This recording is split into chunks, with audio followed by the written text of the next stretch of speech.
Asim manager के office में बैठा है और मैनेजर का इंतजार कर रहा है। ज़ैनब बीबी बाहर हॉल में एक कुर्सी पर बैठी हैं, अपना थैला गोद में रखे हुए।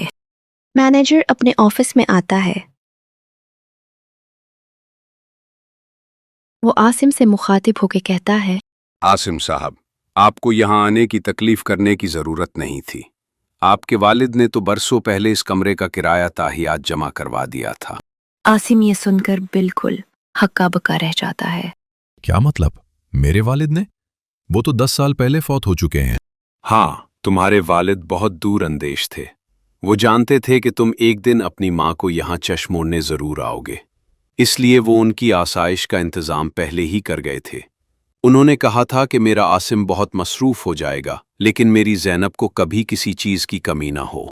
मैनेजर की बातें सुनकर आसिम के पैरों तले से जमीन निकल जाती है और वो रो रहा होता है। आसिम मैनेजर के ऑफिस से बाहर आता है।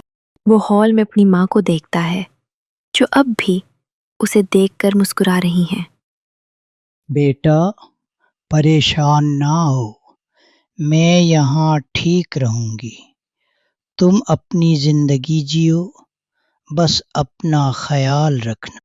आसिम को अपनी औकात और अपने बाप की दूर अंदेशी याद आती है। उसे एहसास होता है कि उसने कितनी बड़ी गलती की है। वो धाड़े मारकर रोने लगता है। वो अपनी माँ के कदमों में गिर जाता है और उनके पाँव चूमने लगता है। आसिम अपनी माँ को उठाता है और गले लगा लेता है। वो रो रहा है और बार बार माफी मांग रहा है। अम्मी, मुझे माफ कर दे। मैं बोझ नहीं, मैं आपका बेटा हूं। मैं आपको कहीं नहीं छोड़ूंगा। मुझे माफ कर दे अम्मी। ज़ैनब बीबी की आंखों से भी आंसू जारी हैं। वो अपने बेटे का सर चूमती हैं और उसे सहारा देती हैं। इसी दौरान मैनेजर भी उनके पास आ जाता है, जिसको देखकर आसिम कहता है, मैनेजर साहब, आज आपने सिर्फ एक वालिद की बात नहीं बताई, बल्कि मुझे मेरी माँ की अहमियत और मेरे वालिद की अमानत का एहसास दिलाया है। अल्लाह आपको इसका अजर दे। मैं आपका ये एहसान जिंदगी भर नहीं भूलूंगा और मैं अपनी वालिदा को अपने घर बल्कि उनके घर लेके जा रहा हूँ। आसिम ज़ैनब बीबी को गाड़ी में बिठाता है और घर ले आता है। फरीहा हैरत और गुस्से से देखती है, लेकिन आसिम उसकी तरफ तवज्जो नहीं देता। वो अपनी माँ को वापस उनके कमरे में ले जाता है। आसिम अपनी माँ से कहता है, अम्मा, आप आराम करें, आप थक गई होंगी। मैं आपके लिए खाने का बंदोबस्त करवाता हूँ। फरीहा आसिम का इंतजार कर रही होती है और जब आसिम फरीहा के पास आता है तो फरीहा कहती है, ये सब क्या ड्रामा है आसिम? तुम तो उन्हें छोड़ने गए थे ना, फिर ये वापसी क्यों? क्या तुम्हें हमारा सुकून अजीज नहीं रहा? तुम जानते हो ना कि उनके यहाँ रहने से हमारी लाइफ कितनी डिस्टर्ब होती है। सुकून? फरीहा, मैं आज सुकून ही तो खरीद कर लाया हूं। अगर मैं उन्हें वहां छोड़ आता तो शायद सारी जिंदगी मेरे ज़मीर को सुकून न मिलता। ज़मीर? अचानक तुम्हारा ज़मीर जाग गया? आसिम, तुम जानते हो कि वो ओल्ड होम कितना अच्छा था, वहां उनका ख्याल रखा जाता। ख्याल तो रखा जाता फरीहा, लेकिन क्या तुम्हें मालूम है कि वहां मेरा इंतजार कौन कर रहा था? मेरे बाप की दूर अंदेशी। वहां मैनेजर ने मुझे बताया कि अब्बा जी ने बरसों पहले उस कमरे का किराया जमा करवा दिया था, क्योंकि वो जानते थे कि उनका बेटा एक दिन अपनी माँ को बोझ समझेगा। आसिम थोड़ा रुकता है, उसकी आवाज बोझल हो जाती है। फरीहा, आज मैंने अपनी औकात देखी है। तुम सुकून की बात करती हो? जरा सोचो, आज हम अपने बच्चों के सामने जो बीज बो रहे हैं, कल हमें फसल भी तो वही काटनी पड़ेगी ना।